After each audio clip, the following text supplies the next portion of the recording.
Welcome to the class we are doing in continuation with full employment equilibrium in the economy. We are doing what is known as deficient demand. So, what is deficient demand?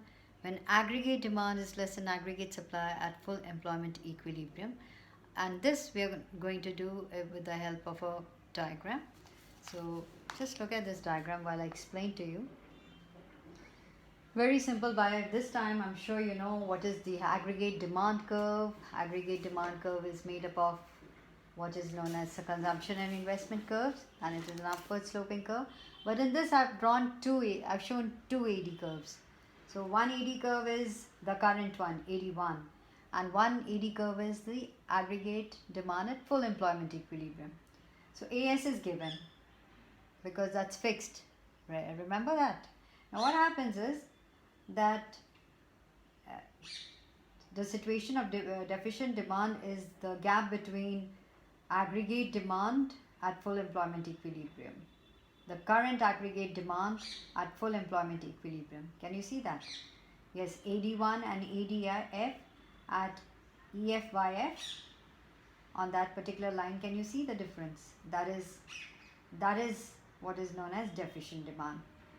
That is, at the full employment equilibrium, which is at EF, the demand at full employment equilibrium is much less. It is deficient. So let me just describe the figure. So in this, X measures the level of income and output. Y-axis measures the aggregate demand, that is consumption plus investment demand. Now AS is the aggregate supply curve. Now ADF and AD1 are aggregate demand curves. So ADF is full employment aggregate demand and AD1 is the current aggregate demand curve, right? The desired level of aggregate demand for full employment is indicated by aggregate demand at full employment equilibrium. So to be at full employment equilibrium, it has to be up till there. But now what happens? The story is different. Now at this level of AD, that is aggregate demand at full employment, equilibrium is struck in this economy at point E, where AD is equal to AS. So the effective demand is at E, which is much below the full employment equilibrium. And at that level, there is an equilibrium between AD and AS. So the current level of aggregate demand is indicated by AD1, which depicts the deficient demand level in the economy. Thus deficient demand is ADF minus AD1, which is equal to EFA. Have I marked A? No, I think I haven't marked A. So that is EFA will show you, look at this, EFA will show you the deficient demand. Okay. So that is the deficient demand, and which is a measure of, which is known as also the deflationary gap. And there is underemployment equilibrium in this economy at E1, and the income determined here is OY. So after going through this, what are the causes after all of deficient demand? And two important causes are, let's take consumption demand and investment demand. Both are falling. So fall in the level of consumption. Private consumption expenditure is a major component of aggregate demand. So reduction in it leads to deficiency in demand.